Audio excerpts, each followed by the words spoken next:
오늘 우리가 함께 하실 말씀은 마가복음 말씀입니다. 마가복음 3장 20절로부터 35절까지 말씀입니다. 함께 읽겠습니다. 집에 들어가시니 무리가 다시 모임으로 식사할 겨를도 없는지라 예수의 친속들이 듣고 붙들러 나오니 이는 그가 미쳤다 하밀러라. 예루살렘에서 내려온 서기관들은 저가 바울세부를 집혔다 하며 또 귀신의 왕을 힘입어 귀신을 쫓아낸다 하니 예수께서 저희를 불러다가 비유로 말씀하시되 사단이 어찌 사단을 쫓아낼 수 있느냐. 또 만일 나라가 스스로 분쟁하면 그 나라가 설 수 없고 만일 집이 스스로 분쟁하면 그 집이 설 수 없고 만일 사단이 자기를 거스려 일어나 분쟁하면 설 수 없고 이에 망하느니라. 사람이 먼저 강한 자를 결박지 않고는 그 강한 자의 집에 들어가 세간을 늑탈치 못하리니 결박한 후에야 그 집을 늑탈하리라. 내가 진실로 너희에게 이르노니 사람의 모든 죄와 무릇 회방하는 회방은 사하심을 얻되 누구든지 성령을 회방하는 자는 사하심을 영원히 얻지 못하고 영원한 죄에 처하느니라 하시니 이는 저희가 말하기를 더러운 귀신이 들렸다 함이로라. 때에 예수의 모친과 동생들이 와서 밖에 서서 사람을 보내어 예수를 부르니 무리가 예수를 둘러 앉았다가 여짜오되 보소서 당신의 모친과 동생들과 누이들이 밖에서 찾나이다. 대답하시되 누가 내 모친이며 동생들이냐 하시고 둘러 앉은 자들을 둘러보시며 가라사대 내 모친과 내 동생들을 보라.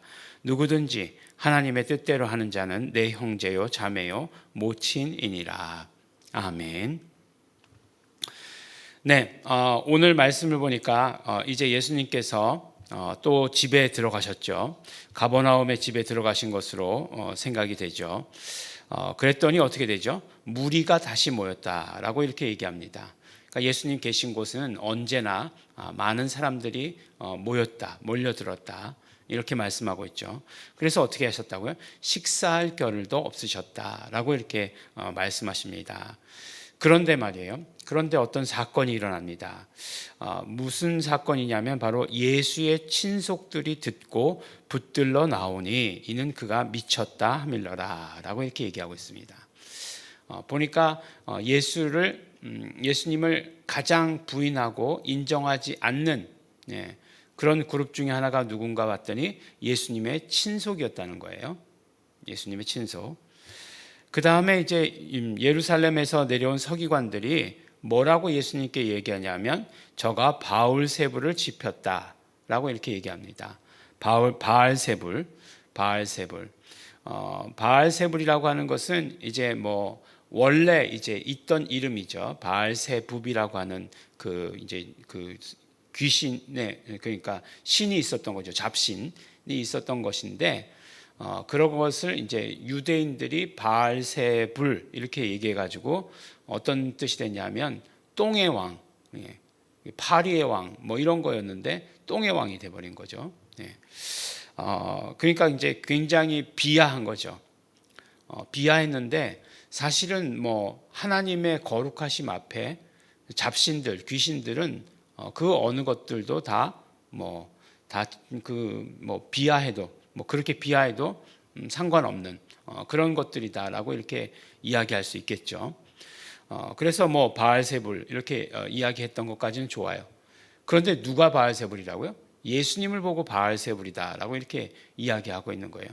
그러니까 바알세불의 힘을 빌려서 귀신의 왕의 힘을 빌려서 귀신을 쫓아낸다. 이 지금 계속해서 귀신 쫓아내는 것, 모든 귀신들이 다 예수님만 만나면 소리 질러서 발작했다고 말씀하시니까. 그런데 이제 예수님께서 비유로 말씀하시는 거죠. 사단이 어찌 사단을 쫓아낼 수 있느냐. 만일 나라가 스스로 분쟁하면 그 나라가 설 수 없고 집이 스스로 분쟁하면 그 집이 설 수 없다. 만약에 그러니까 예수님께서 사단의 우두머리라면 어떻게 사단의 우두머리가 집안 분쟁, 나라 분쟁을 일으킬 수 있겠느냐? 아니다 라고 이렇게 말씀하신 거죠. 그래서 그 다음에 하시는 말씀이 굉장히 중요하죠. 이런 이제 비유를 이제 들려주시고 나서 뭐라고 얘기하시냐면, 내가 진실로 너희에게 이르노니 사람의 모든 죄와 무릇 회방하는 회방은 사하심을 얻되 누구든지 성령을 회방하는 자는 사하심을 영원히 얻지 못하고 영원한 죄에 처하느니라라고 이렇게 얘기합니다. 그러니까 사람들이 이제 성령 회방죄라고 하는 것을 제목을 만들었죠. 성령 회방죄. 성령 회방죄가 뭐냐? 라고 이렇게 이야기하면서 예수님은 그러니까 예수님께 대해서 한 모든 것들은 다 용서받을 수 있지만 성령님을 회방하는 죄는 용서받을 수 없다. 뭐 이렇게 이야기들을 합니다. 그런데 사실이요, 물론 그래요. 죄인이죠. 죄인이기 때문에 뭐 예수님께 대해서 막대했던 사람들, 뭐 나중에 가면은 뭐 로마 병정들, 뭐 이런 사람들 다 있죠. 예수님께 대해서 직접적으로 위해를 가한 사람들이 있죠. 뭐 빌라도, 신앙 고백에 나오는 빌라도. 그러나 실제적으로 빌라도의 그 이면에 있었던 것들은 바리새인, 서기관, 유대인들 이런 사람들인 거죠. 그 사람들 다 용서받지 못하느냐? 이제 그런 이제 문제가 있는데, 오늘 말씀의 성령을 회방하는 것에 대해서 이야기하는 것은 무엇이냐면, 이는 저희가 말하기를 더러운 귀신이 들렸다 함일러라라고 이렇게 이야기하고 있어요. 그러니까 이건 누구에 대해서 하는 얘기예요? 예수님에 대해서 하신 말씀을 성령을 회방했다라고 이렇게 이야기하는 거예요. 그렇죠? 네, 우리 잘 들어야 되는 거죠. 우리 문맥상으로 분명히 그래요. 이 무슨 말씀일까? 그러니까 예수님에 대해서 잘못 이야기하는 건 성령을 회방하는 거예요. 더군다나 하나님의 아들, 거룩하신 분이신데 그 거룩하신 분을 이 땅에 정말 잡신, 똥과 같은 그런 잡신과 비유했다. 그 잡신에 비유했다. 동일시했다. 용서받지 못한다는 것입니다. 예수님에 대해서. 그러니까 우리가 죄를 짓는 것에 대해서는 용서받을 수 있어요. 예수님께서 그것을 위해서 피 흘리셨으니까. 그런데 예수님에 대해서 이런 식으로 대적하는 것에 대해서는 용서받지 못한다. 이거는 어떻게 된다고요? 성령을 회방하는 것이다 라고 이렇게 얘기하는 거예요. 그러니까 성령께서 오셔서 하신 일이 뭐예요? 예수님이 누구이신가를 말씀하시는 것이고, 예수님을 변호하시는 일을 하시는 것이 성령님께서 하시는 일이에요. 그런데 예수님을 변호하시는 일을 하시는데 거기다 대고 예수님은 귀신의 왕이다 라고 이렇게 얘기하는 것, 절대로 용서받지 못한다 라고 이렇게 말씀해 주시는 거예요. 그래서 성령 회방을 이야기하는 것은 무엇이에요? 예수님에 대해서 알라는 거예요. 정확하게 알라는 거예요. 그리고 예수님을 믿으라는 거죠. 예수님을 믿지 않는 거는 그것은 성령 회방죄를 넘어서 성령을 회방하는 죄죠. 성령께서 증거하시는 것을 거부하는 거니까 믿으라는 거죠. 그 다음에 예수가 그리스도이신 것을, 예수가 하나님이신 것을 시인해라 라고 이렇게 말씀하고 있는 것입니다. 성령 회방죄가 애매하지 않습니다. 예수 그리스도에 대해서 잘못 말하는 것, 의도를 가지고, 더군다나 그 거룩한 분을 이 땅의 피조물 중에서 가장 악한 것과 비교하는 것, 하나님을 반역한 것과 비교하는 것, 그건 절대로 이루어져서는 안 되는 일입니다. 예수님께 대해서 그래야 된다는 거죠. 그래서 이제 또 보면 밑에 결국 친속들이 나오고, 그 다음에 모친과 동생들이 밖에서 부르는데, 누가 내 모친이고 누가 내 동생들이냐? 이 땅의 모든 그런 제도, 그런 것들을 다 거부하신 것이냐? 그런 거 아니죠. 누구든지 하나님의 뜻대로 하는 자는 내 형제요 자매요 모친이니라 라고 이렇게 말씀하십니다. 무슨 말씀일까요? 새로운 예수님 안에서의 새로운 관계의 설정이죠. 예수님 안에서의 새로운 관계 설정. 그렇죠. 우리가 진짜 우리 가족이 되기 위해서, 진짜 형제가 되기 위해서 해야 되는 것은 결국은 우리 모든 가정 안에 예수님이 주인 되어 주실 때예요.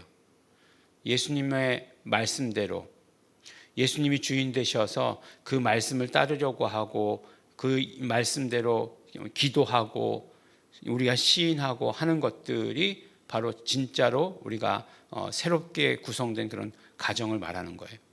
그렇게 새롭게 정의된 가정 안에 예수님께서는 행복을 주시고 기쁨을 주시고 그 다음에 하나님의 그 뜻을 위해서 써주시는 거죠. 그것을 말씀하시는 것입니다. 또 이것은 어디에서 이루어지는 일일까요? 그렇죠. 하늘나라에 가면 그렇겠죠. 하늘나라에 가서 그렇게 지금의 이 땅에서의 삶 그대로의 그런 조직이 그런 관계가 그대로 올라갈 것이라고 생각하면 안 되죠. 예수님께서 뭐라고 얘기합니까? 사두개인을 향해서 네가 오해하였도다. 네가 부활에 대해서 알지도 못하고 천국에 대해서도 알지 못한다. 이렇게 얘기하셨잖아요. 그러니까 그런 어떤 새로운 그런 그 재편된 새롭게 정의된 예수님의 그런 가족을 이야기해 주십니다. 오늘 무엇보다도 사실 예수님께서 어떤 면으로 보면 좀 되게 화나셨을 그런 일이었던 것 같아요. 예수님께서 이 땅 가운데 오신 일이 무엇입니까? 이 땅 가운데 오셔서 하시는 그 일이 마귀를 멸하시는 일을 하기 위해서 오셨는데 마귀다 이렇게 이야기한 것, 아주 그러셨을 것이다 생각하지만 이것이 저 대적들의 그런 어떤 전략이다라고 하는 것 이미 간파하셨죠. 속지 말아라 말씀하시면서 우리가 예수님께 대해서 예수님을 알고 예수님을 믿고 예수님을 시인하는 것, 성령님의 인도하심을 받는 삶을 살아야 된다라고 이렇게 말씀해 주십니다. 성령 회방죄 그래가지고 이제 또 죄목에 매이지 마시고 성령께서 어떤 분이신가를 우리가 알고 성령과의 사귐이 있으시는 그런 여러분들 되시기를 예수 이름으로 축원합니다. 기도하겠습니다. 하나님 아버지 감사합니다. 오늘도 우리가 성령과의 사귐이 온전한 사귐이 있을 수 있도록 축복하여 주신 것 너무나 감사하고 감사합니다. 성령님께 순종하기를 원합니다. 그래서 예수를 나의 주로 고백하고 시인하고 믿고 따르고 그 말씀대로 순종할 수 있도록 아버지 축복하여 주시옵소서. 그러므로 말미암아 더 이상 속이는 것들 더러운 귀신들의 그런 속임수에 넘어가지 않게 하여 주시옵시고 오직 예수님만 바라보고 신앙 고백하는 우리 모든 성도들 될 수 있도록 축복하여 주시옵소서. 감사드립니다. 예수님 이름으로 기도드렸습니다. 아멘. 그러므로 우리 기도하실 때에 우리가 예수님과 성령님의 사역을 구분할 수 없습니다. 성령님께서 하시는 일이 예수님의 일이시고 예수님께서 일하실 때 성령님께서 함께 하셨습니다. 그러므로 우리는 온전히 우리 안에 계신 성령님으로 말미암아 예수님을 알고 또 예수님을 증거하고 우리가 시인하고 고백할 수 있도록 되기를 소원합니다. 성령 충만을 소원합니다. 성령님 함께하여 주시옵소서. 다 같이 통성으로 기도하시겠습니다.